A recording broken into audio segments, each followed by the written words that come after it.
بسم الله الرحمن الرحيم. السلام عليكم ورحمة الله وبركاته.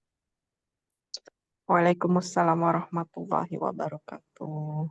Warahmatullahi wabarakatuh. الحمد لله البر الجواد الذي جلت نعمه عن الإحصاء بالأعداد، المان باللطف والإرشاد، الهادي إلى سبيل الرشاد، الموفق للتفقه في الدين من لطف به واختاره من العباد. أحمده أبلغ حمد وأكمله وأزكاه وأشمله، وأشهد أن لا إله إلا الله الواحد الغفار، وأشهد أن محمدا عبده ورسوله المصطفى المختار، صلى الله وسلم عليه وزاده فضلا وشرفا لديه. وبعد، الحمد لله، الحمد لله الذي بنعمته تتم الصالحات. نحن في هذه الليلة نستطيع أن نلتقي مرة أخرى بالتوفيق والعون من الله تعالى لنستمر درسنا وتعلمنا في مجلسنا هذا، في مجلس المدارسة الذي ندرس فيها في الذي ندرس فيه العلوم الواجبة تعلمها على كل مسلم، ونرجو الله أن يسهلنا وأن يباركنا في تعلمنا هذا. آمين. الأمهات والأخوات، كنا في لقائنا الماضي في ما زلنا في مباحث أركان الوضوء. Kita di pertemuan yang lalu masih di pembahasan rukun rukun wudhu. Kita di pertemuan yang lalu masih di pembahasan rukun-rukun wudhu. Dan kita belum selesai dari rukun-rukun itu. Nah, kalau kita buka kitab Sulamut Taufiq المؤلف رحمه الله تعالى ونفعنا به وبعلومه في الدارين آمين, menuturkan wa min syurutis salati al-wudu, dan di antara syarat sahnya salat adalah berwudu. Wa furuduhu sittatun, sedangkan fardu wudu atau rukun wudu itu ada 6. Al-awwalu niyyatu taharati lis-salati bil qalbi. Yang pertama adalah menghadirkan niat taharah untuk salat. Niat taharah untuk salat bil qalbi. Niat itu dihadirkan di dalam hati. Aw ghairuha minan niyatil mujzi'ah, atau niat-niat yang lain yang sah dalam berwudu. Inda ghuslil wajhi. Niat itu dihadirkan saat membasuh wajah. Pertama kali membasuh wajah. Athani ghuslul wajhi jami'ihi. Membasuh semua area wajah. Dan beliau menyebutkan batasan-batasan wajah. Min manabiti sya'ri ra'sihi ila dhaqan. Batasan dari atas ke bawah adalah bagian atasnya tempat tumbuhnya rambut secara normal. Nah, normalnya tempat tumbuhnya rambut maka di sana. Kalaupun misalkan tidak ada rambut, maka normalnya tumbuhnya rambut itu batasannya. Jadi tidak dibasuh sampai atas kepala, tidak. Sedangkan batasan bawahnya adalah az-zaqan, atau sebagian kitab menyebutkan al-lahyain. Di sini disebutkan az-zaqan. Zaqan itu dagu. Tapi sebagian kitab yang lain menyebutkan dengan istilah al-lahyain. Al-lahyain itu adalah kedua tulang rahang. Wa minal udhuni ilal udhun. Sedangkan batasan lebarnya adalah dari telinga ke telinga. Jadi semua area antara telinga dan telinga kanan dan kiri itu semuanya adalah wajah. Jadi kalau area yang tidak ditumbuhi rambut sebelum telinga, yang penting belum sampai telinga, maka itu masih area wajah. Baik. Summa qal sya'ran wa basharan. Ini penegasan yang harus dibasuh di permukaan wajah adalah semuanya, baik sya'ran wa basharan, baik rambut maupun kulit. Illa batini lihyatir rajuli wa 'aridaihi idza kasufna, kecuali bagian dalam jenggot laki-laki atau uh, jambang yang tumbuh di area bawah telinga dan di area rahang. Yaitu mungkin orang kita menyebutkan semuanya jenggot, tapi sebenarnya itu bukan jenggot, bukan semuanya lihyah. Lihyah itu yang di bawah dagu saja. Jadi kalau misalkan jenggot itu tebal, maka yang bagian dalamnya itu tidak wajib dibasuh. Tapi hanya bagian luarnya saja yang wajib dibasuh. Tapi disunahkan untuk menyela-nyelanya. Cuma kemudian rukun yang ketiga, ats-tsalitsu ghuslul yadaini ma'al mirfaqaini wa ma 'alaihima ka sya'ri dzira'i. Membasuh kedua tangan, membasuh kedua tangan dari ujung jari sampai atas siku. Semua bagiannya, baik rambut maupun kulit. Bahkan bagian-bagian yang misalkan tambahan, misalkan ada daging tubuh, ada jari yang lebih, itu semuanya tetap wajib dibasuh. Kemarin sudah kita bahas secara rinci di pertemuan yang lalu. Ar-rabi', rukun yang keempat, mashur ra'si au ba'dihi walau sya'ratan fi haddihi. Mengusap kepala atau sebagian kepala meskipun hanya satu helai rambut selama rambut tersebut masih di area kepala. Dan kemarin ini juga sudah kita bahas secara rinci. Kalau misalkan ada yang terlewat, mungkin bisa dimurajaah menggunakan rekamannya. Karena kalau misalkan kita ulang lagi, rinciannya sangat banyak sekali. Nasallallahu Kemarin sampai di sini. Insya Allah malam hari ini pembahasan kita tidak terlalu banyak, hanya sisa dua rukun saja dan itu singkat insya Allah karena sebagiannya insya Allah ketentuan-ketentuannya hampir sama dengan rukun yang ketiga yaitu membasuh kedua tangan dan yang terakhir adalah tertib. Hal min soal qabla an nastamir. Ada pertanyaan ibu sekalian sebelum kita lanjutkan ke rukun yang kelima yaitu membasuh kedua kaki dan rukun keenam yaitu at-tertib. Hal min soal, ada pertanyaan Wahab? La yujad. Nah, yujat ibu ya. Insya Allah sudah jelas ya. Kemarin sudah kita Insyaallah. rinci, betul-betul kita rinci kemarin. Makanlah jamiah. Kalau tidak ada pertanyaan mahasiswa sekalian, maka langsung saja kita lanjutkan ke rukun yang kelima dan keenam. Insya Allah pembahasan dua, kalau yang kita bahas hanya dua rukun itu saja, insya Allah tidak panjang. Tapi kalau misalkan nanti ada pembahasan mashul khuf, mengusap khuf, maka mungkin nanti itu kita bahas di akhir, ya, kalau ada sisa waktu. Gitu ya, Bu ya. Wafakanallah jami'an. Bismillah.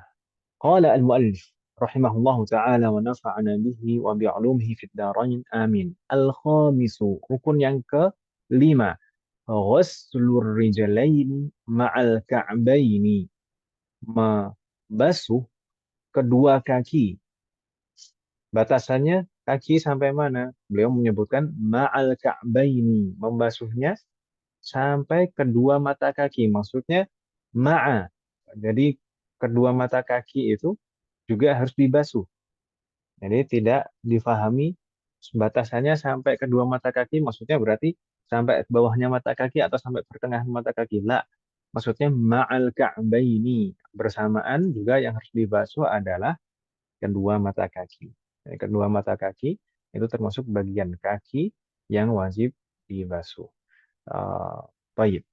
Au mashul khuffi idza kamalat syurutuhu. Atau ini atau di sini berarti ini pengganti, pengganti.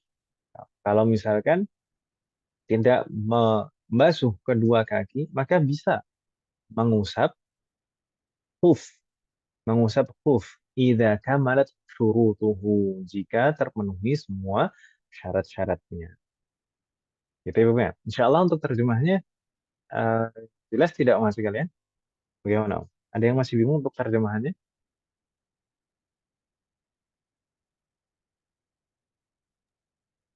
Insyaallah jelas Ustaz. Jayid.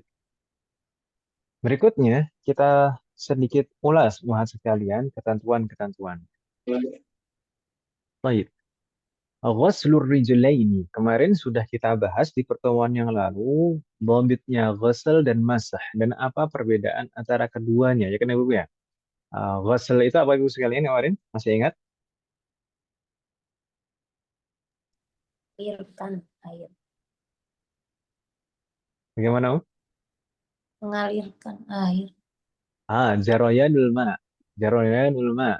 atau sailanul ma 'alal udwi, mengalirnya air, bukan mengalirkan sebenarnya. Saya Mengal- sampaikan bukan ya, loh, tapi mengalirnya air. Jadi tidak harus kita sendiri yang mengalirkannya. Tidak harus ada orang yang mengalirkannya. Kalau misalkan ketumpahan gitu, ketumpahan air dan bersamaan itu disertai dengan niat untuk berwudu, maka sah. Itu ghusl. Sedangkan masah itu adalah wusulu Membuat basah. al-balal. Apa? Wusulul balal. Wusulul balal itu sampainya air atau basah ke area yang wajib diusap gitu.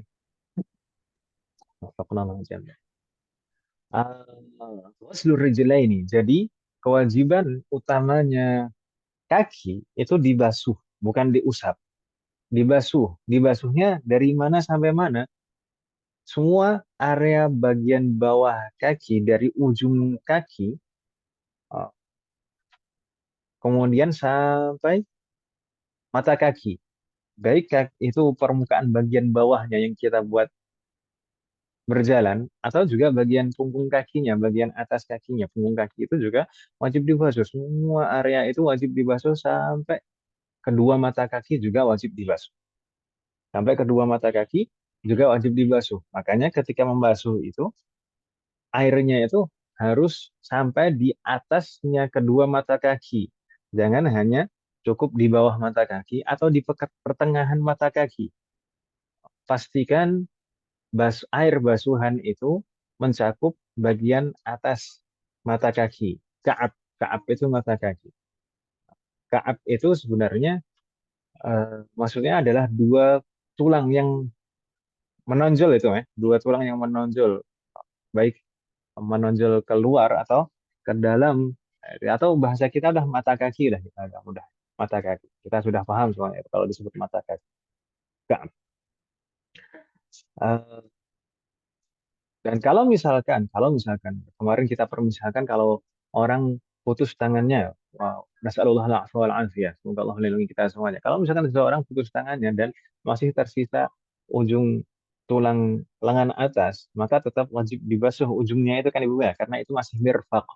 Naam, begitu juga kalau misalkan seandainya nasallallahu alaihi wal afiyah, semoga Allah melindungi kita semuanya, saat seseorang eh, terputus kakinya dan masih tersisa mata kakinya, maka itu tetap wajib dibasuh, tetap wajib dicuci bagian area mata kaki. Berbeda halnya kalau misalkan sampai hilang mata kakinya, sampai area atas mata kakinya hilang, maka gugur kewajiban membasuh kaki. Tapi tetap sunnah, ada sunnah di sana untuk membasuh sisa kakinya. Tapi tidak wajib, tidak ada kewajiban karena area yang wajib dibasuh sudah tidak ada. Kemudian juga perlu diperhatikan hal-hal yang eh, perlu diperhatikan di pembahasan-pembahasan sebelumnya. Misalnya, kita harus memastikan tidak ada hal-hal atau benda-benda yang menghalangi sampainya air ke permukaan kaki. Entah itu berupa minyak, cat, lem, atau semacamnya. Termasuk juga kemarin kita bahas kotoran kan Ibu ya. Kotoran kotoran asing, Wah. Jadi bukan kotoran yang dari dalam tubuh, bukan seperti keringat, daki itu bukan, tapi kotoran dari luar tubuh yang menempel. Misalkan para pekerja itu biasanya terkadang di ujung-ujung kakinya atau di kukunya itu ada kotoran-kotoran yang menempel, maka selama itu bisa dihilangkan maka wajib dihilangkan. Dan harus diusahakan untuk dihilangkan. Kalau misalkan sudah diusahakan untuk dihilangkan, kemudian sampai kadar yang sangat sulit sekali dihilangkan, kalau misalkan betul-betul dipaksakan untuk dihilangkan, maka dikhawatirkan akan menyakiti, maka itu baru dimaafkan. Tapi harus diusahakan dulu, juga hanya dilihat aja kemudian oh ini kayaknya susah, kemudian nggak diusahakan untuk dihilangkan, nggak, tidak seperti itu. Tapi harus diusahakan untuk dibersihkan dulu. Kalau misalkan betul-betul susah, kalau kalau misalkan dilanjutkan lagi membersihkannya, khawatir akan menyakiti, maka baru itu dimaafkan. Gitu Ibu Mes. Wafaqqanallah jami.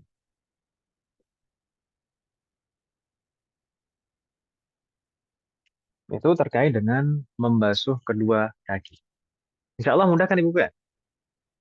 Tidak ada masalah ya dalam membasuh kedua kaki itu. Insya Allah.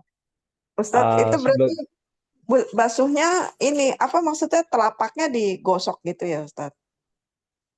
untuk menggosok atau memijit-mijit itu di dalam mazhab Syafi'i itu sunnah.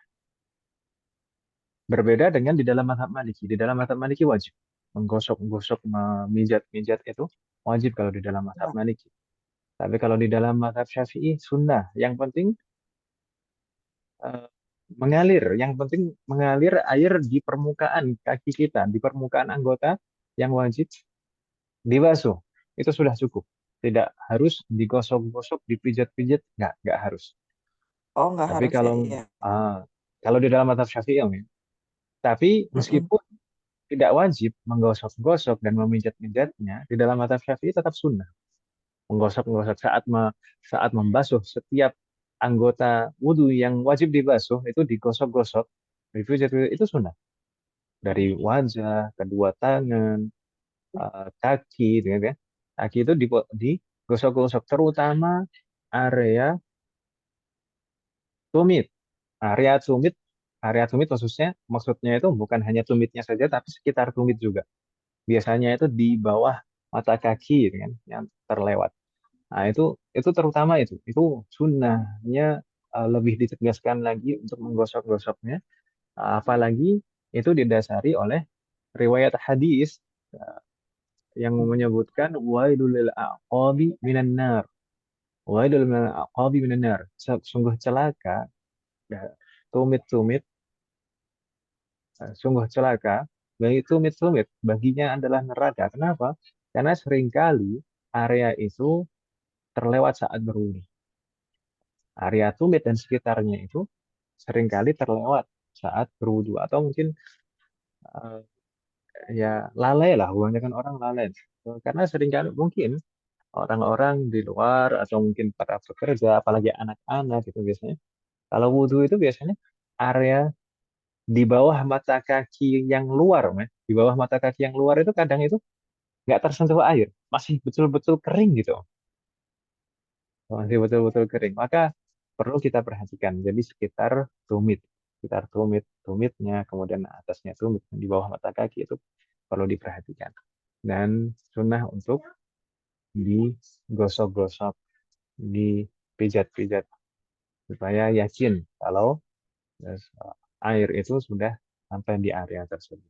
Tapi kalau di dalam mazhab Syafi'i menggosok dan memijat area yang wajib dibasuh itu hukumnya sunnah ibu ya. Hukumnya sunnah. Kalau di dalam mazhab Maliki hukumnya wajib. Jadi kalau misalkan ibu-ibu ingin berwudu dengan tata cara mazhab Maliki, ya harus digosok-gosok, harus dipijat-pijat. Kok saya yang bilang gini? Nah, ya siapa tahu saja ibu-ibu misalkan mau berangkat haji atau umroh, kemudian khawatir saat tawaf itu nanti bersentuhan dengan laki-laki, gitu. Karena ya mungkin kan desak-desakan kan ibu ya, khawatir lah nanti bersentuhan antara kulit dengan kulit. Kalau bersentuhan kulit dengan kulit itu kalau di dalam mazhab Syafi'i kan membatalkan wudhu. Namun kalau di dalam mazhab Maliki tidak membatalkan selama tidak disertai syahwat. Kan gitu ya. Tidak membatalkan selama tidak disertai syahwat.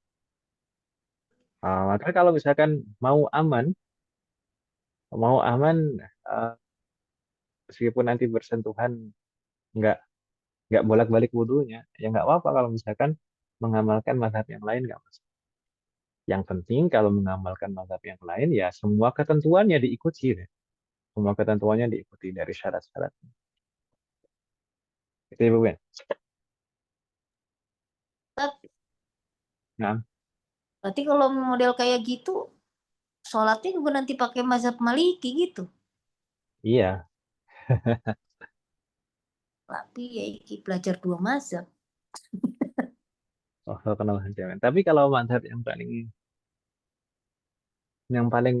mirip dengan mazhab Syafi'i, maksudnya yang paling banyak kesamaan lah, ya, dengan mazhab Syafi'i itu sebenarnya mazhab Hambali. yang paling banyak kemiripan dan kesamaan itu di antara mazhab-mazhab itu yang paling mirip dengan mazhab Syafi'i adalah mazhab Hambali. Karena Kalau usulnya juga hampir sama. Kalau Hanafi jauh, terlalu jauh. ya, kalau Hambali, Ustadz, kalau misalnya kita udah wudhu bersentuhan tanpa penghalang itu juga batal. Kalau di dalam mazhab Hambali terkait dengan masalah itu mirip seperti mazhab Maliki. Jadi kalau misalkan tidak disertai syahwat maka nggak batal. Gitu ya. Uh, Oh, tapi kalau ketentuan wudhunya bagaimana? Di dalam mazhab Hambali ada beberapa yang di dalam mazhab yang lain yang dianggap sunnah itu dianggap wajib misalnya. Jadi kalau di dalam mazhab Hambali itu seperti berkumur, istinsyaq itu masuk wajib, rukun. Telinga, mengusap telinga itu rukun. Jadi nggak boleh dilewatkan. Maka menghadirkan niat berwudunya di awal, gitu ya. mm-mm. Bukan bukan saat membasuh wajah. Oh, iya, iya, iya. Berarti ya agak repot juga ya Ustadz, harus tahu kalau udah satu mazhab Ya, benar-benar harus tahu keseluruhannya ya. Saya aja selama ini saya ya. jujur juga nggak tahu sih saya ikut mazhab apaan ya wudhu. Kalau nggak lagi belajar gini kan nggak tahu. Pokoknya diajarin Ustadz di kajian mah ngikut aja udah gitu. Nggak tahu mazhabnya mazhab apa gitu. Sebenarnya kita sebagai orang awam itu, kok kita kan tidak dituntut dan tidak diwajibkan untuk mengetahui dalil kan. Tapi Ya, hendaknya kita tahu siapa yang kita ikuti. Jadi mm, siapa yang bertanggung jawab atas amalan kita gitu. Itu mm, hendaknya. Iya. Jadi jangan jangan ngasal ikut-ikutan, tapi nggak tahu yang diikuti siapa. Gitu ya, Bu, ya. iya. Jadi dan yang diikuti itu harus yang dipercaya. Maksudnya misalkan memang betul-betul mustahid. Mustahid yang paling aman diikuti ya memang ulama-ulama yang jelas mustahidnya kan gitu. Mm-mm. Ulama-ulama madhab, empat madhab. Itu kan sudah pasti jelas eh, status mustahid. Mm-mm. Apa namanya? Ustadz, kalau yang kaki ini itu juga termasuk sela-sela jari enggak ya? Apa gimana? Semua area seperti halnya tangan, tangan itu dari ujung jari sampai atas siku kan kita bahas kemarin seperti itu kan Ibu ya. Dari ujung jari sampai ujung kuku-kukunya sekalipun. Itu semua perincian di pembahasan tangan kemarin itu berlaku di kaki juga. Semua rincian yang ada di tangan kemarin itu Ya, berlaku untuk kaki juga, gitu ya. gini, Afwan Ustadz, kalau kaki itu kan agak lebih rapet, apa lebih susah di gimana ya ketimbang sela-sela tangan kan. Nah, sahih. Ya, saya mikirnya gini, itu kan mengalirnya air. Ini kan kita ngomongnya apa Ya. sih? Membahas mengalirnya air. Nah, berarti kadang-kadang kalau menunggu mengalir itu kadang-kadang nggak nyampe tuh ke sela-sela. Jadi kita harus pakai kita gosok itu boleh. Nah, menyela-nyela jari itu hukumnya sunnah. Bukan hanya boleh, tapi malah sunnah. Enggak, Menyela-nyela jari gini itu gini hukumnya. maksud saya Nah, gini loh. Eh, saya kan memahaminya kan bahwa apa gosala ini kan mengalirnya air. Nah, berarti nah, mengalir air bukan di usap-usap gitu kan saya mikirnya. Jadi sebenarnya saya harus menunggu dalam tanda petik menunggu ada air ngalir-ngalir di situ. Padahal nggak ngalir-ngalir. Rapet. jadi mengalir itu kan bisa mengalir dengan sendirinya, bisa juga karena usaha kita supaya ngalir ke tempatnya kan gitu, Mas. Oh, boleh ya. Jadi, nah bedanya bedanya mengusap itu kalau mengusap itu yang penting ada basahnya saja itu. Yang penting ada basah sampai di situ. Oh, Tapi kalau mengalir itu kan memang airnya bergerak, airnya cukup banyak dan bergerak kan gitu, Mas. iya, iya, iya, iya. Oh, iya, Nah, iya. Iya, ya Ustaz. apa namanya? Jadi nggak masalah dan justru malah sunnah di sana menyela-nyela jari. Terkait dengan sunnah-sunnah wudhu dan sunnah-sunnah yang lain sebenarnya di kitab ini tidak disebutkan umat sekalian karena memang seperti halnya kita sudah bahas sejak awal kitab ini kita baca kitab ini hanya fokus terhadap perkara-perkara wajib saja. Dan beliau al-muallif rahimahullah ta'ala menganjurkan setelah selesai kitab ini untuk mempelajari kitab lanjutan yang juga membahas sunnah-sunnahnya, gitu kan Ibu ya. Jadi kita memang fokus di sini hanya yang wajib-wajib saja, gitu ya Ibu ya. Wadih Ya. Mahat. Eh. Kalau membahas sunnah wudhu itu banyak sekali, bahkan ada yang menghitungnya sampai 50 sunnah berwudhu. Tuh. Kalau kita selama ini mengira sunnah wudhu itu cuma dikit aja. Nah, banyak sekali sunnah wudhu. Sunnah sholat juga demikian. Sunnah sholat itu banyak sekali. Ada yang sampai menuliskan kitab Khamsumi'ati sunani sholat. Ada 500 sunnah sholat. Kita katanya ingin selalu menghidupkan sunnah. Tapi ya kita nggak tahu yang sunnah yang mana. Gitu. Nasallallahu Baik. Untuk berikutnya, pembahasan sekalian, al-mu'alif di sana menyebutkan au mashul khuffi idza kamulat syurutuhu. Kalau misalkan jadi di sini ada alternatif lain. Alternatif lain. Jika seseorang mengenakan khuf, jika seseorang mengenakan penutup kaki, maka boleh mengusap penutup kaki tersebut atau khuf tersebut selama khuf tersebut memenuhi persyaratan. Memenuhi persyaratan boleh diusap. Tapi mungkin kita akhirkan ini pembahasan ini. Uh, kita ke rukun yang ke-6 dulu. Gitu Ibu ya. Karena kalau pembahasan khuf ini sebenarnya kalau betul-betul dibahas itu cukup panjang. Tapi kalau kita buat ringkas juga bisa ringkas juga. Tapi kita karena khuf itu bukan hal yang wajib. Mengusap khuf itu bukan wajib. Jadi meskipun menggunakan khuf, menggunakan penutup kaki, nah itu kalau mau mencuci kaki, membasuh kakinya, ya tetap itu lebih afdol. Dan pengusapan khuf itu bukan hal yang sering, gitu kan.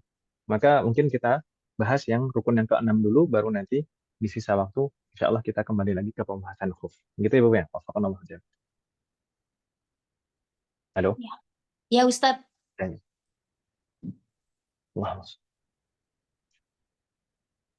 Berikutnya, yang terakhir, rukun yang ke-6. All as-sadisu. Rukun yang ke-6. At-tartibu hakadha. Tertib demikian. Seperti ini gitu ya. Hakadha. Hakadha, kata hakadha itu biasa diartikan dengan demikian atau seperti ini. Karena memang hakadha itu sebenarnya isim isyarah. Hadha. Kemudian disisipkan di antara huruf ha dan huruf za itu kaf. Kaf itu harfu tashbih yang artinya seperti. Itu kan Ibu ya? Harfu jar wa tashbih. Hakada. Demikian atau seperti ini. At-tartibu hakada. Tertib. Maksudnya tertib itu apa Ibu sekalian? Tertib itu wad'u kulli syai'in fi martabatihi. Meletakkan, memposisikan sesuatu sesuai dengan tempatnya, urutannya. Gitu ya, Bu ya? Jadi, tertib itu adalah rukun. Rukun ma'nawi. Harus urut, tertib urutannya. Berwudu itu harus betul-betul tertib urutannya sesuai yang disebutkan oleh al-mu'allif tadi. Yaitu dimulai dengan membasuh wajah. Kalau misalkan ini yang gerakan-gerakannya, membasuh wajah, kemudian membasuh tangan, mengusap kepala, dan terakhir membasuh kaki. Kemudian niatnya kapan? Niatnya bersamaan dengan membasuh wajah. Jadi harus seperti itu, urutannya harus seperti itu. Ini berdasarkan apa? Kenapa kok? Siapa yang mewajibkan tertib di sini? Kata siapa harus tertib? Di sana para ulama rahimahumullah taala mengambil kesimpulan bahwasanya rukun yang keenam dalam berwudu itu adalah tertib, pertama berdasarkan perbuatan Rasulullah Sallallahu Alaihi Wasallam. Setiap kali Rasulullah Sallallahu Alaihi Wasallam berwudu, maka wudunya selalu dengan urutan yang sama, yaitu dari wajah dulu, kemudian tangan, kepala, kaki. Gitu ya, Bapak. Subhanallah jami'an. Lalu dalil yang kedua adalah berdasarkan sabda Rasulullah Sallallahu Alaihi Wasallam, "Abda'u bima abda Allahu bihi." Afwan, "Abda'u bima bada Allahu bihi." Saya memulai dengan apa yang Allah memulai dengan. Jadi konteks hadis itu sebenarnya adalah terkait dengan sa'i. Di sana Rasulullah ditanya, ini kita mulainya dari Safa atau Marwah? Maka Rasulullah bersabda, "Abda'u bima bada Allah bihi." Saya memulai dengan apa yang Allah memulai dengannya. Di dalam ayat Allah Subhanahu wa taala berfirman, "Inna Safa wal Marwah." Inna Safa wal Marwah. Safa dulu baru Marwah. Ya kan Ibu ya? Maka dimulainya dari Safa dulu. Kemudian demikian juga di dalam wudhu. Karena kenapa? Kan ini konteks hadisnya di dalam haji, bukan dalam wudhu. Di sana ada kaidah yang berlaku untuk semuanya, yaitu al-ibratu bi'umumil lafzi la bi khususis sabab. Yang menjadi patokan itu adalah keumuman lafaz, bukan kekhususan sebab. Jadi lafaz hadis ini umum. Abda'u bima bada Allahu bihi. Saya memulai dengan apa yang dimulai Allah. Allah yang uh, Allah memulai dengannya. Kalau di dalam ayat disebutkan idza qumtum ila sholati faghsilu wujuhakum wa aydiyakum ila al-marafiqi wamsahu bi ru'usikum wa arjulakum ila al-ka'baini. Urutannya persis seperti itu. Membasuh wajah dulu, membasuh kedua tangan sampai siku, kemudian mengusap kepala dan membasuh kedua kaki sampai kedua mata kaki. Urutannya persis seperti itu. Ditambah lagi di dalam riwayatnya Al-Imam At-Tirmidzi, lafadznya bukan abda'u. Abda'u itu fi'lun mudhari. Abda'u bima bada Allah bihi itu di riwayatnya Imam Muslim. Sedangkan di riwayatnya Al-Imam At-Tirmidzi, ibda'u. Pakainya sirah amr, pakai fi'il amr. Ibda'u bima bada Allah bihi. Mulailah kalian dengan apa yang dimulai oleh Allah atau yang Allah memulai dengannya, gitu kan? Itu alasan yang kedua. Kenapa kok harus tertib? Kemudian alasan yang ketiga, mas sekalian, alasan yang ketiga ini juga kuat, yaitu di dalam ayat tadi, di dalam ayat wudu. Idza qumtum ila sholati faghsilu wujuhakum wa aydiyakum ilal marafiqi wamsahu bi ru'usikum wa arjulakum ilal ka'bayn. Kalau kita perhatikan di sana ada ghusl dan ada masah. Ada ghusl dan ada masah. Ada anggota-anggota tubuh yang wajib dibasuh dan ada anggota tubuh yang wajib diusap. Pertama wajah dan tangan. Wajah dan tangan itu wajib dibasuh. Kemudian setelah wajah dan tangan disebutkan di dalam ayat tersebut, kepala yang wajib diusap. Kemudian baru setelahnya kaki yang wajibnya dibasuh. Normalnya kebiasaan di dalam bahasa Arab dan kebiasaan orang Arab tidak akan memisah-misahkan sesuatu yang sama. Jadi pengelompokan itu biasanya kalau misalkan ada sesuatu yang wajib dibasuh. Seharusnya normalnya kebiasaan bahasa Arab dan orang-orang Arab, kalau misalkan ada sesuatu yang wajib dibasuh dan wajib diusap, maka yang wajib dibasuh itu dijadikan satu penyebutannya. Dibasuh, basuh, basuh, basuh, basuh, kemudian baru terakhir yang beda sendiri, diusap. Apa hikmahnya? Kenapa kok di dalam ayat tersebut kok ada disisipkan kepala yang wajibnya diusap di antara anggota yang wajib dibasuh? Maka para ulama menyimpulkan di antara maksudnya adalah tertib ini, kewajiban tertib di sini. kewajiban tertib. Kalau misalkan nggak ada kewajiban tertib, ya nggak mungkin secara tabiatnya bahasa Arab dan orang Arab nggak mungkin kepala disisipkan di antara kepala yang wajib diusap disisipkan di antara anggota tubuh yang wajib dibasuh. Itu ya Bu ya. Wadih Mahat itu di antara eh, dalil yang menegaskan wajibnya tertib dalam berwudu. Wassalamualaikum warahmatullahi wabarakatuh. Insya Allah jelas Ibu ya. Insya Allah. Oh, jelas. Ya, iya. Bagaimana kalau misalnya seseorang lupa tertib nih? Lupa tertib.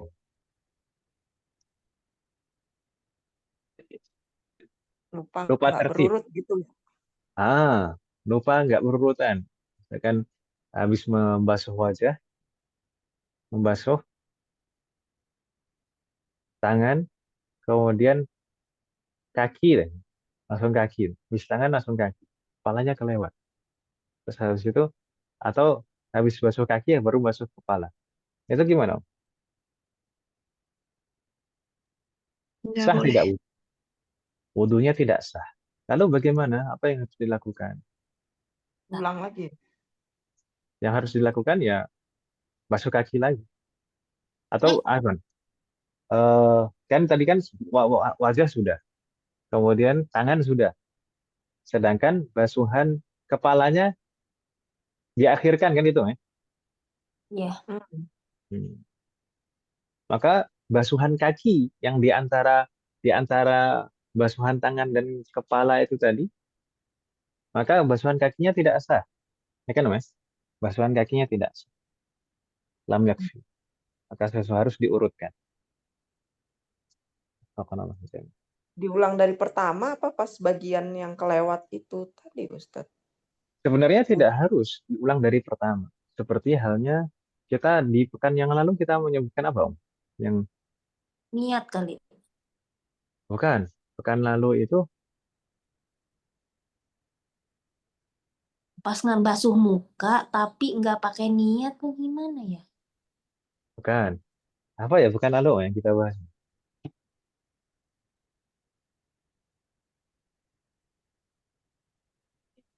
Nggak harus ngurang dari awal, tapi oh iya, kemarin itu misalkan eh, seseorang membasuh eh, wajah, kemudian membasuh tangan, kemudian sampai selesai wudhunya, sampai selesai wudhunya.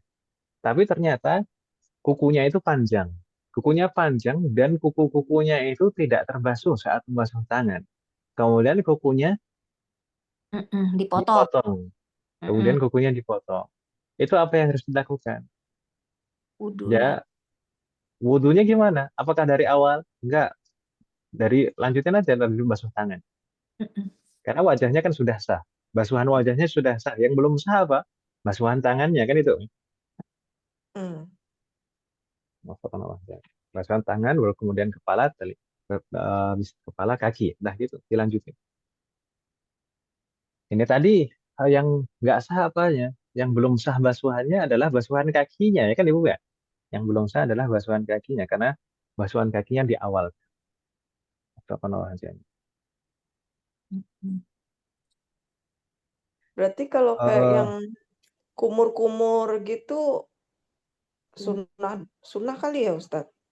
Naam di dalam madhab Syafi'i, madmadah wastinsyak itu sunnah. Berkumur dan menghirup air ke dalam hidung itu hukumnya sunnah. Sunnahnya sunnah muakkadah kecuali bagi orang yang berpuasa, maka tidak dianjurkan untuk mubalaghah, untuk terlalu berlebihan dalam berkumur dan istinsyak. Kita pernah membahasnya di dalam pembahasan puasa kan Ibu ya. Jadi kalau seseorang Mm-mm. dalam kondisi berpuasa, maka tidak dianjurkan untuk terlalu berlebihan dalam berkumur dan istinsyak. Tapi kalau misalkan tidak dalam kondisi berpuasa, maka sangat dianjurkan. Maksudnya sunnah muakkadah, sangat dianjurkan untuk berkumur dan istinsyak, menghirup air ke dalam hidung secara mubalaghah, secara berlebihan. Ya. Kumur-kumurnya berlebihan, istinsyaknya berlebihan. Jadi sampai beneran gitu ya maksudnya. beneran diminum. Itu kalau yang pakai itu berarti apa, Ustadz? Mazhabnya Hambali kali ya? Yang apa Om? Yang berkumur dan istinsak wajib. Ah, ah. Naam, sahih. Di dalam mazhab Hambali berkumur dan istinsak itu wajib. Ah, Berarti berarti mungkin saya selama ini saya nggak sadar Hambali kali ya, Ustadz. oh bener. Eh, Yang kepala, kalau saya kan kalau itu kepala nyatu kan, harus kepala semuanya. ditarik ke belakang gitu, Ustadz, nyatu ke Nah, kuping gitu loh. Itu Hambali berarti ya, benar ya. Ustadz? Sahih. Itu Ini Hambali. Sebenarnya begini Mas sekalian. Kalau kita perhatikan, kalau kita belajarnya dari kecil dan diajari oleh ustadz-ustadz di kampung, ustadz-ustadz di kampung itu ngajarin dengan mazhab Syafi'i. Tapi ah, mungkin proses berjalannya waktu, kita bertemu dengan ustadz-ustadz lagi di kota, gitu. Hmm, iya, ya Uh, benar. kemudian kemudian ustadz-ustadz tersebut kebanyakannya sebelumnya itu latar belakang pendidikannya itu dari Saudi. mm-mm. Sedangkan ustadz-ustadz yang belajar di Saudi mereka belajarnya Hambali, gitu kan, Mas? Iya Eh, bener. nggak tahu ya mereka paham apa enggak kalau mereka menjalankan Hambali juga seawal-awal dulu. Tapi mungkin sekarang sudah banyak yang sadar, gitu kan? Oh ternyata ini madhab, gitu ya. Ini ada madhabnya. Yang di Saudi itu yang diamalkan adalah madhab Hambali. Mungkin sekarang sudah banyak yang menyadari. Sedangkan di Indonesia itu madhabnya Syafi'i. Tapi mungkin awal-awal dulu, mungkin sebagian ustadz itu nggak menyadarinya juga sama saja seperti jamaahnya. Jadi eh, pikirannya yes, yang benar yang seperti itu. Pokoknya Heeh, gitu, harus gitu. Nah, kalau nggak gitu salah. Iya. Ah, Padahal itu adalah tata cara mazhab Hambali, sedangkan di Indonesia mayoritasnya mazhab Syafi'i. Mm-mm. Itu ya. Tapi sekarang yang ustadz-ustadz yang muda-muda yang belajar, sekarang sudah banyak yang Tapi bahkan yang kalau misalkan saya di Indonesia kan jadi berarti kan saya baru ngeh tuh kalau sama ini berarti saya Hambali mazhabnya, wudunya gitu. nah, Nggak apa-apa juga kan Ustadz ya? Ya itu karena nggak saya apa-apa. ke ustadz-ustadz yang itu mungkin dia ngajarinnya Hambali. Jadi saya bener-benerin tuh semua yang dulu yang dari kecil salah saya benerin. Tapi nggak tahu saya benerinnya mungkin saya nyadar oh ke Hambali itu kali Nggak mazhabnya. apa-apa. Nggak apa-apa. Sebenarnya mengikuti mazhab manapun itu tidak mengapa. Mau mengikuti mazhab Hanafi, Maliki, Syafi'i atau Hambali itu nggak masalah. Yang penting tahu yang diikuti siapa. Kita Hmm. itu ngikutin siapa, ya. Supaya Anda penanggung jawabnya atas amalan kita gitu. Kita mujtahid yang kita ikuti itu siapa. Kemudian ketentuan yang lain pernah kita bahas saat membahas pengantar ilmu fikih. Kita pernah menyebutkan tidak boleh mencampur adukkan amalan Mas. dalam satu jenis amalan. Tidak boleh, afwan, saya ulangi lagi. Tidak boleh mencampur adukkan pendapat mazhab-mazhab dalam satu amalan. Dalam mm-mm. satu amalan misalkan sholat. Satu rangkaian sholat, misalkan ya ini syarat-syaratnya, rukun-rukunnya, sunnah-sunnahnya, nanti dicampur-campur gitu. Takdirnya, niatnya pakai mazhab apa, kemudian takdirnya pakai mazhab apa, sedekapnya pakai mazhab apa, kemudian nanti ketentuan-ketentuan setelahnya, misalkan rukun Al-Fatihahnya, karena memang ada perbedaan, dan seterusnya. Mm-mm. Termasuk juga wudhu. Kalau misalkan sholat itu kan di antara syarat sahnya sholat seperti disebutkan oleh al-mu'allif di sini, di antara syarat sahnya sholat adalah berwudhu. Kalau misalkan sholatnya pakai tata cara mazhab Syafi'i, ya wudhunya pakai tata cara mazhab Syafi'i gitu ya. Jangan pakai tata cara mazhab Hanafi misalkan. Kalau pakai tata cara mazhab Hanafi, menurut mazhab Syafi'i, wudhunya Hanafi itu nggak sah. Kemudian kalau sholatnya pakai mazhab Syafi'i, ya berarti sholatnya nggak sah kan gitu. Waduh, ribet ya. Kalau yang ini Ustadz kayak yang wudhu di tempat umum, kan kalau di rumah, misalkan saya pakai Hambali nih mazhabnya, tapi kalau wudhunya wudhu campur, mau nggak mau kan saya agak kesusahan yang basuh kepala itu Ustadz. Jadi saya berubah jadi mazhab Syafi'i gitu bisa Ustadz. Ya sudah, niatkan saja mengikuti ulama mazhab Syafi'i atau mengikuti al-Imam Syafi'i.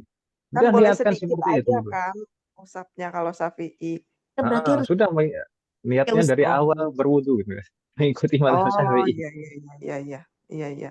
Kan disesuaikan keadaan ya Ustadz. Kalau menyulitkan nggak bisa. Tadi kalau di rumah biasa mazhab Hambali gitu kan rambutnya kan Tapi perlu diusap. difahami, tapi perlu difahami seperti saya jelaskan di pekan yang lalu, di dalam mazhab Syafi'i sekalipun mengusap rambut itu disunnahkan, sunnah kan untuk mengusap semuanya.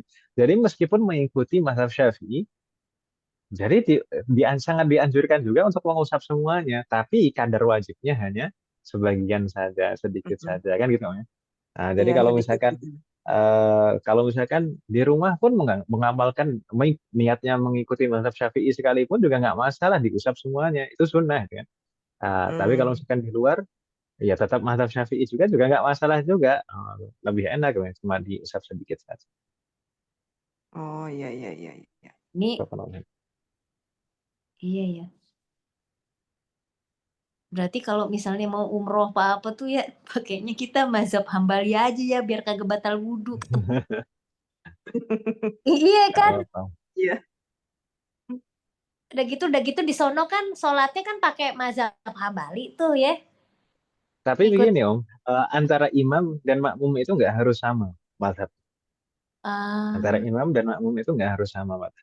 Jadi nggak masalah kalau imamnya mazhab apapun, kemudian kita mazhabnya berbeda dengan imamnya, nggak masalah. Nggak masalah.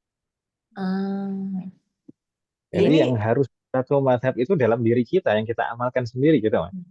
Iya kalau saya sih hmm, yang terus terang yang Ustadz bilang kan selama ini kan dengernya kan kalau di masa Hambali itu kan nggak apa-apa kan bersentuhan dengan suami istri ya Ustadz boleh ya Ustadz ya wudhu nggak Mm-mm. batal. Nah, sahih. Nah terus kan Ustadz bilang kalau di mazhab Syafi'i ya batal kalau sama suami batal. kan Aha. jadi Iya. kita bilang wudhu terus terang itu kita masih agak-agak aduh kok jadi begini. Tapi Ya itu kalau saya juga rada keder juga tuh. Soalnya tapi biasa kalau misalkan yang nggak batal juga. orang Indonesia, terutama orang-orang tua kita, mungkin masih mengamalkan mazhab Syafi'i. Iya. Karena belum ada pendatang, bukan pendatang, belum ada, misalkan ustadz-ustadz yang banyak setelah dari Saudi kemudian ngajar di Indonesia belum banyak kan dulu. Jadi dulu Iya. masih masih betul-betul mayoritas mazhab Syafi'i dulu. Jadi Iya, nggak iya. ada yang belajar, belajar di Saudi Makanya kemudian balik ngajarin mazhab Hambali. waktu kecilan tuh dulu kan suka gini, batal lo dipegang gitu-gitu ditakutin kan. Masih ingat sih dulu kecil gitu. Saking takut apa terus udah gitu dapat itu ya pelajaran dari Ustadz Mazhab Hambali itu kalau tidak dengan syahwat kan tidak batal. Nah, berubah lagi tuh Nah, kita ya kan. Nah, sekarang ini kita belajar dicerahkan lagi Syafi'inya ternyata Mm-mm. batal gitu loh. Jadi kita harus wudhu lagi. Jadi memang cuman masih agak kagok sih ya batal deh gitu. Biasa cuek aja. Ini ini nanti ke depannya kita belajar sholat juga kan ya Ustadz ya? insya Allah, insya Allah. Oh iya, kan nanti dibanding-bandingin Semoga lagi ya Allah Ustadz. berkenan. Jadi saya biar tahu juga. Oh berarti sholat saya nih masuk Nah, ini bacaannya tapi gitu. sebenarnya kita perlu pahami juga dan luruskan kita sebenarnya bukan belajar perbandingan mazhab Ibu ya. Ya, cuman buat itu Ustadz kan kalau misalnya ini Hmm. contoh hal yang misal kita ketoel atau apa ke bersentuhan atau apa kan jadi kita tahu oh itu batal dan kita untuk Ah, mengantisipasi misalnya kalau di tempat umroh apa rame kan nggak mungkin kita kalau nggak misal ah, pas tawaf kan sahih. Dan kalau sentuh bahkan memang begini Om, inilah di antara sebab kenapa sih kok dikatakan ikhtilaful apa? Eh, Sama. roh, al-ikhtilaf rahmah nih. Perbedaan pendapat para ulama, bukan perbedaan pendapatnya orang awam di FB, bukan. Tapi perbedaan pendapatnya para ulama itu adalah rahmat, rahmat bagi umat Islam, rahmat bagi umat. Kenapa? Yaitu ketika kita berat, maksudnya perbedaan itu bukan perselisihan lagi ya. Perbedaan itu bukan perselisihan. Kalau perselisihan nggak ada yang baik. Jadi terkadang itu pemilihan kata itu penting kita tuh. Kadang itu terkadang perbedaan pendapat dibilang perselisihan. Nggak bisa membedakan ya antara perselisihan dan perbedaan pendapat. Perbedaan pendapat itu adalah rahmat bagi umat Islam. Karena kenapa? Ya kalau misalkan kita sebagai orang awam itu berat untuk mengamalkan suatu ketentuan dalam satu mazhab. Kita mungkin ada solusi di dalam mazhab yang lain kan gitu juga. Nah, bahkan Mm-mm. di dalam mazhab di semua mazhab kalau misalkan berat menjalankan ketentuan ini maka biasanya diberikan solusi di dalam mazhab yang lain. Pernah kita mempelajari di fikih puasa, Ibu Husnul masih ingat? Fikih puasa Ya, kita membahas niat puasa. Itu saya pernah menyampaikan bahwasanya ulama di dalam mazhab Syafi'i itu menganjurkan di awal Ramadan di malam tarawih pertama bulan Ramadan kita dianjurkan untuk mengikuti mazhab Maliki dalam menghadirkan niat, yaitu niat puasa 1 bulan penuh. Nah, untuk hmm, jaga-jaga kalau-kalau Ya, kita lupa untuk lupa. berniat suatu hari kan, dalam suatu hari tertentu kita lupa niat, maka kita masih dianggap sah puasa kita menurut mazhab Maliki kan gitu ya Bu ya. iya, Iya. Mm-mm. Wafakanallahu jami'an. Maka di sini juga demikian. Biasanya di masalah pembahasan haji dan umroh itu biasanya akan ada pembahasan itu. Jadi dianjurkan kalau misalkan mau haji dan umroh itu takut nanti saat tawaf berdesak-desakan, saat sa'i berdesak-desakan misalkan, itu nanti takut tersentuh antara kulit dengan kulit laki-laki dan perempuan. Itu maka jalan keluarnya ya ikuti mazhab lain misalkan seperti itu. iya, Mm-mm. ya. Bangga kan gandengan sama suami, Ustadz. Nah, kan suami kan juga, Mm. kan suami kan kita suka digandeng kan, Ustadz, takut jatuh apa piye gitu loh. Iya, ya. Ya, ya, ya udahlah Ustadz, nanti Bu. belajar itu aja karena mengantisipasi. Nanti. Heeh. Bahkan bahkan ada yang ada santri lah nyandain canda. Ya termasuk kalau misalkan pengantin baru deh. Pengantin baru itu kan gampang kesentuh itu Nah, biar biar nggak gampang batal wudhunya itu kan. Biar nggak gampang batal wudhu kan baru adaptasi pertama-tama. Ya nanti wudhunya pakai mata maliki aja itu.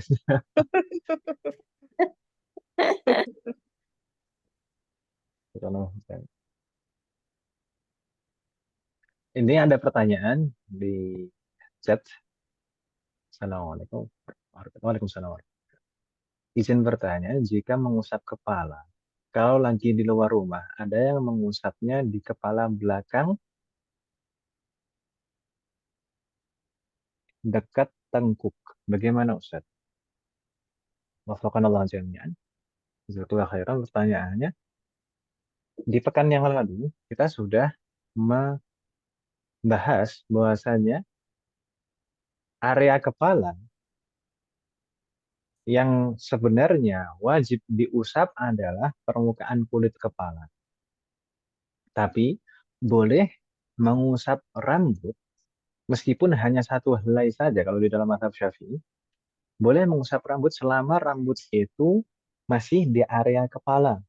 Masih di area kepala maksudnya misalnya rambutnya tidak panjang menjulur ke bawah, kemudian yang diusap hanya berujung rambutnya saja, itu sudah keluar area kepala. Tapi yang masih di area kepala, baik di depan atau di atas atau samping kanan kiri atau bagian belakang, selama rambut itu masih di area kepala, maka boleh diusap. Bahkan kemarin kita sempat sebutkan area di belakang telinga, bukan belakang telinga, tapi area di belakang telinga. Karena ada tulang di sana yang tidak ditumbuhi rambut, antara telinga dan rambut, itu kan ada area yang tidak ditumbuhi rambut. Itu juga masih bagian kepala. Boleh diusap, seandainya mau diusap di situ. Gitu ya, Bu ya? Apalagi kalau misalkan di atas leher, masih di area rambut, masih ada ditumbuhi rambut, kepala, kemudian di atas leher, itu berarti masih kepala juga. Gitu ya. Kalau misalkan diusap itu, maka boleh. Tapi kalau misalnya yang diusap adalah tengkuk atau leher, bagian belakang ini yang diusap, maka itu bukan bagian kepala lagi. Itu sudah tidak sah untuk diusap sebagai usapan kepala. Mudah-mudahan jelas. Terima kasih sekali. Jelas Om ya? Bagaimana Om? Bingung tidak?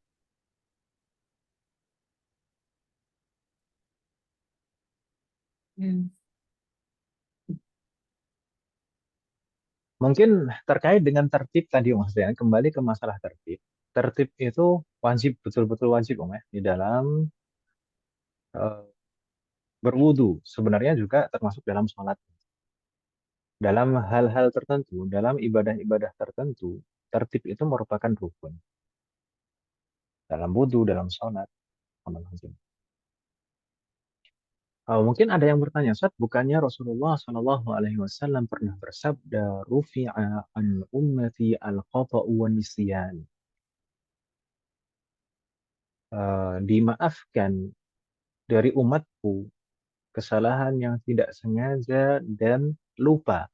Nah, tadi kok, misalkan kalau lupa tertib kok eh, tetap nggak sah wudunya.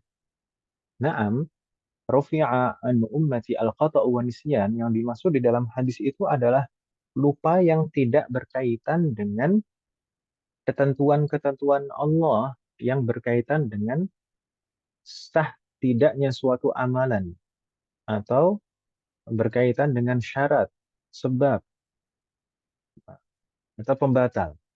Tapi kalau misalkan lupa terkait dengan hal-hal yang memang sudah ditetapkan oleh Allah sebagai ketentuan-ketentuan sah tidaknya suatu amalan atau syarat suatu amalan, sebab suatu amalan, maka itu tidak dimaafkan. Seperti halnya misalkan, atau misalkan apa? Yang penting yang sudah ditetapkan sebagai kewajiban, namanya lupa itu tidak dimaafkan. Seperti halnya apa? Sholat 5 waktu. Kalau seandainya lupa, apakah berarti akan gugur? Ya tidak, tidak. Misalkan di sana Rasulullah juga pernah bersabda, "Man nasya an shol- man nama an sholatin aw nasiyaha falyusalliha idza dzakaraha." Siapapun yang tertidur eh, di waktu sholat, maksudnya ketika masuk waktu sholat kemudian dia tertidur, kemudian dia belum sholat, au nasiha, atau lupa belum sholat, fal yusalliha idza dzakaraha, tetap harus wajib sholat ketika dia ingat. Maka tertib juga demikian. Tertib itu merupakan ketentuan dari Allah Subhanahu wa taala. Itu suatu kewajiban yang harus dijaga. Seandainya lupa dalam masalah tertib, maka ya tetap harus direvisi, harus ditertibkan gitu ya. Harus diulangi supaya tertib. Nggak boleh diulangi. Insya Allah bisa difahami Ibu ya.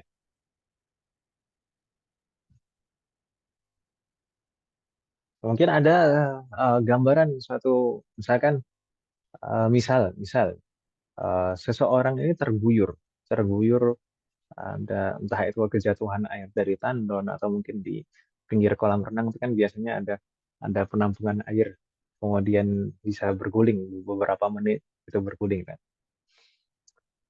Nah, itu kalau misalkan seseorang terguyur air, jadi dalam satu waktu itu terbasuh semua 4 anggota wudhunya, wajah, tangan, kepala, kaki. Kemudian saat guyuran pertama itu dia niat berwudu. Apakah sah wudunya? Sudah selesai sempurna wudunya? Atau bagaimana Mas Ekal?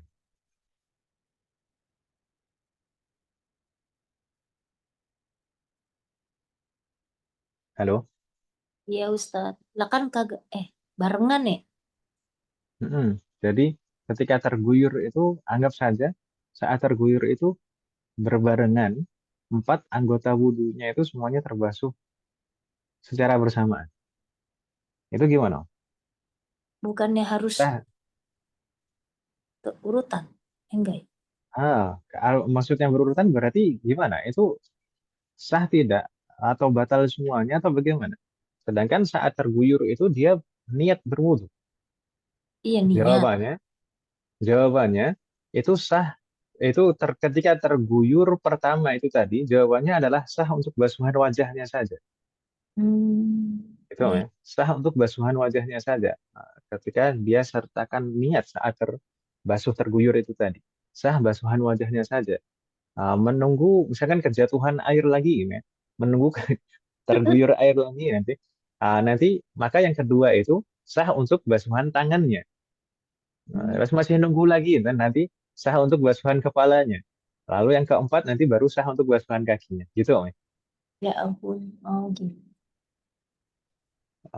Fakanallah jamin. Jadi harus tertib. Tapi kalau misalkan seseorang coba dibalik urutan wudhunya dibalik mau kaki dulu, baru kepala, kemudian tangan, baru wajah, gitu gimana? Agak urutan ya. Mm-mm. Itu gimana? Sama, yang sah baru wajahnya saja. Yang sah Oh, baru wajahnya saja. Sama seperti itu.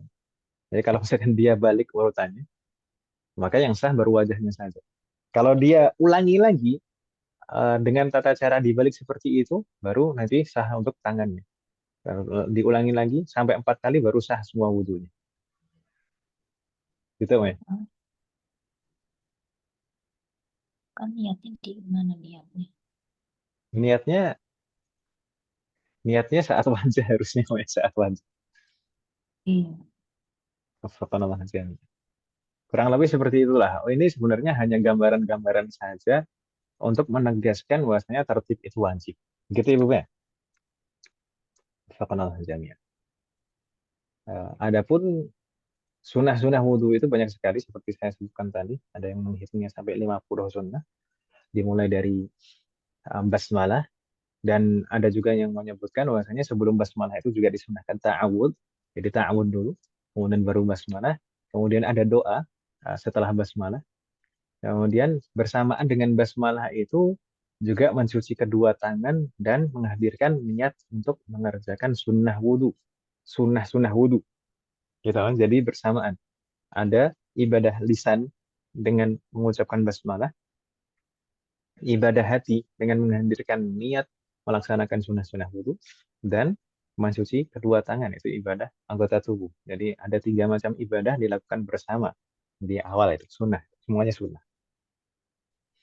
Kemudian baru berkumur dan istinsyaq. Untuk kumur dan istinsyaq, untuk syarat mendapatkan pahala sunnahnya kumur dan istinsyaq itu harus tertib juga. Jadi tidak boleh dibalik-balik, istinsyaq dulu, baru kumur. Itu nggak boleh. Harus kumur dulu, baru istinsyaq. Sedangkan maksudnya berkumur, itu yang penting memasukkan air ke dalam mulut, ibu-ibu sekalian. Jadi tidak harus dikocok-kocok airnya di dalam mulut, ya, diputar-putar di dalam mulut. Kemudian juga tidak harus dikeluarkan. Jadi kalau misalkan yang penting memasukkan air ke dalam mulut, Maksudnya kemudian gitu. ditelan gitu. Waduh, Iya, itu sudah mendapatkan sunnah berkumur. Meskipun meskipun pahala yang sempurna, sunnah yang sempurna tetap digerakkan dan kemudian dikeluarkan. Gitu kan.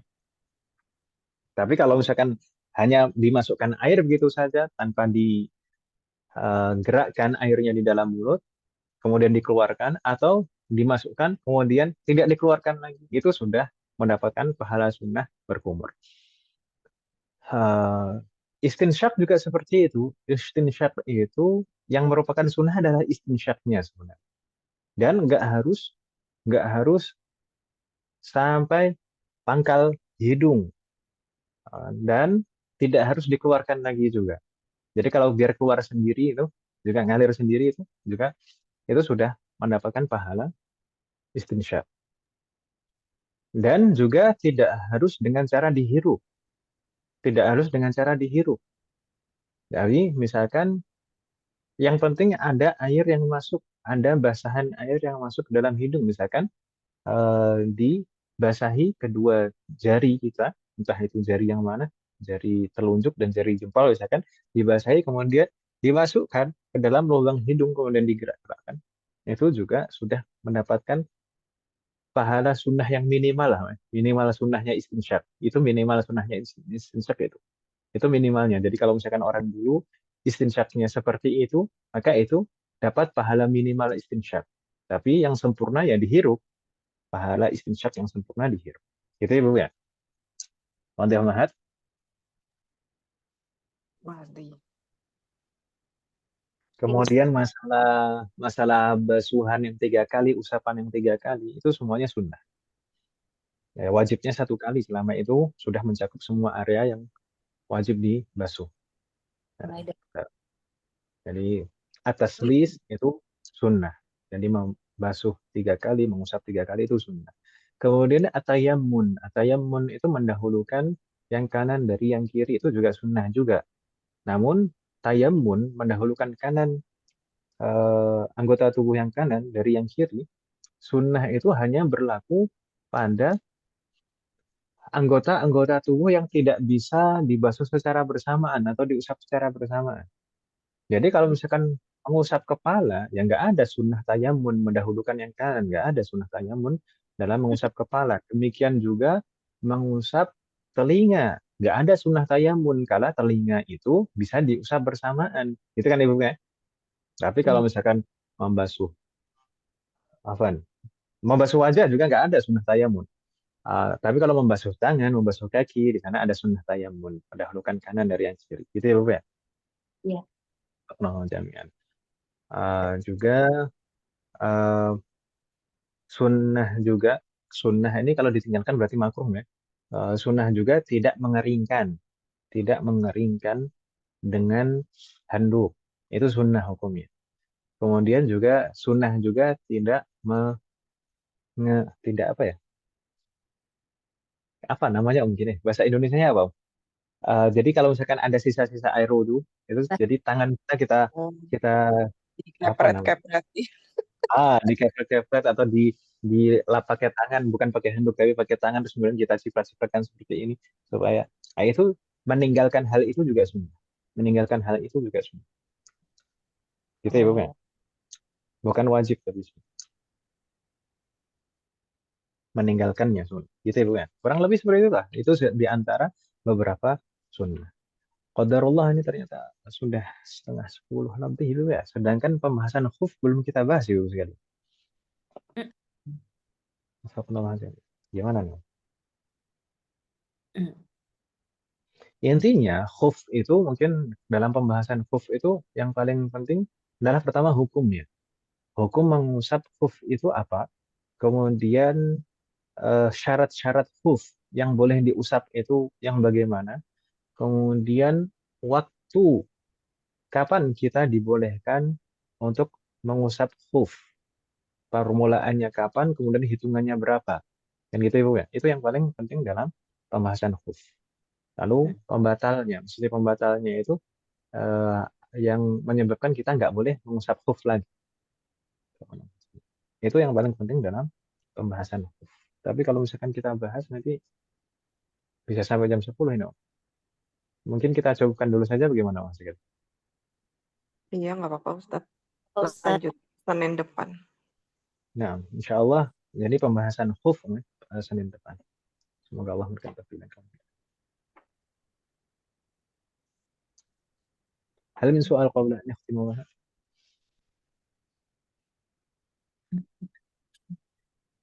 Lanjut. Ayo,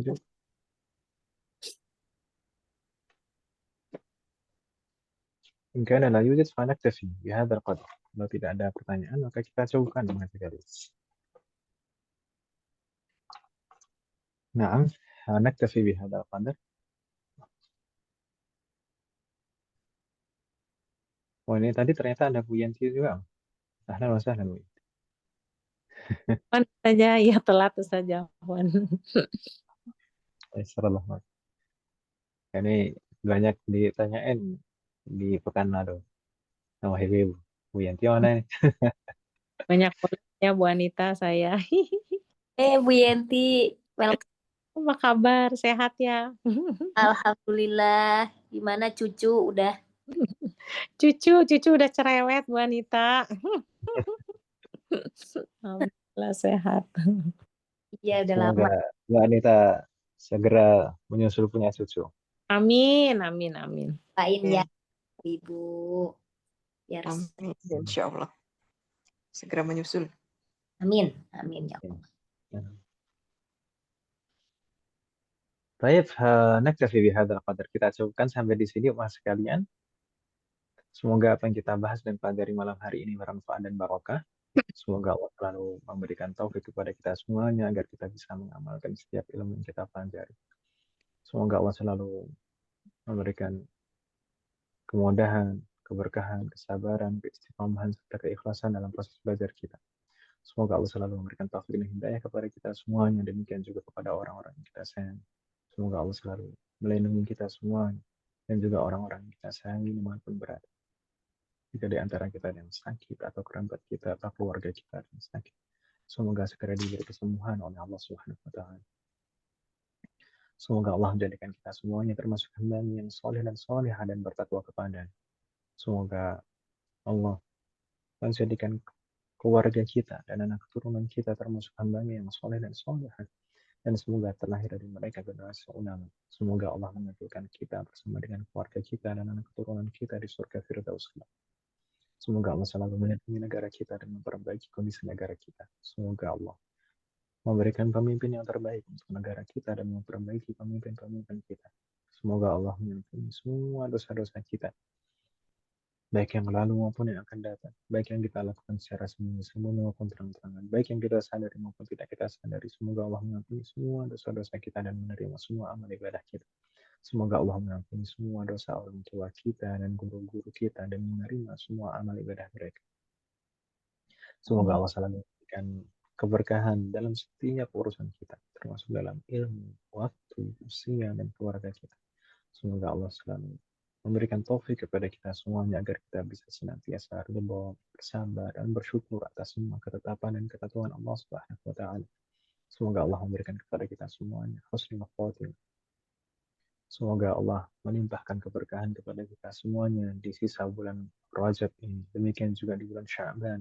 Dan semoga Allah memberikan taufik, kemudahan, dan pertolongan kepada kita semuanya agar kita bisa sampai bertemu dengan bulan Ramadan dan kita bisa maksimal beribadah di dalamnya.